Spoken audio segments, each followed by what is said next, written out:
Hello Metaverse Cribs, I'm Metageist, I'm a virtual reality artist, and we are now going to take a little bit of a tour around the Spinnerette, which is my first Monoverse space built in Unity and full of surprises. Let me show you around. So here we are at the Spinnerette.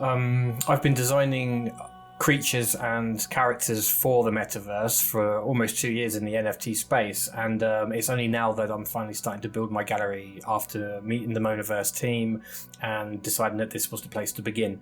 So if we jump down these little floating platforms, we can go and check out the ground floor of my first Metageist gallery. So here we are in the Metaphyla gallery. It contains some of my Metaphyla characters, and they were all made in virtual reality using Gravity Sketch. This guy is the Hermit. He's from my first Nifty Gateway drop. He was a $60 blind pack piece. He was my favorite in the packs. And then in the second pack, I created the Temple Hermit, which is this guy in the middle here.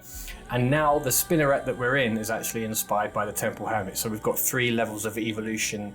And you can see the temple on his head is actually kind of where we are now, except I've elaborated on the design an awful lot this time round. Yeah, so if you follow me upstairs, or rather up the slippery tentacle, you can see my Splinterbug gallery. In here we've got some of my NFTs that I've collected, both on Ethereum and Tezos, and the Soothsayer, which is one of my own pieces from my last Nifty Gateway drop. And he's a character that I'm really excited to develop more, and it comes from the same universe as a lot of the creatures in this gallery. And they're all being diligently guarded by the Splinterbug in the center of the room. And as we ascend the Spinnerette, we come to this shrine at the top that contains the Saracenia Vortex. This is my first dibs piece. It was part of the Portals exhibition, and I've put it in the roof of the temple here.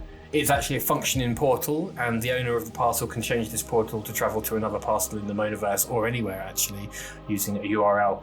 Yeah, so no spoilers, but if you can figure out how to get into the top of the tower, you can meet a couple of new Metaphyla characters. And from up here you can see some of the other floating islands in the space, including the Blue Pagoda, which at the moment has a sneaky X-Copy grifter hiding away inside. And lastly here we've got one of my favourite parts of the Spinnerette space, which is the Light Ray. She's definitely one of my favourite Metaphyla characters, and if you're agile enough you can actually jump and get on her back and go for a ride around the space. Thank you very much for joining me on the tour of the Spinnerette. It is the first of many gallery and game spaces I'll be creating in the Monoverse. You can visit Metageist.com to see my art on various NFT platforms, and I'm Metageist VR on Twitter. And thanks again, I'll see you around.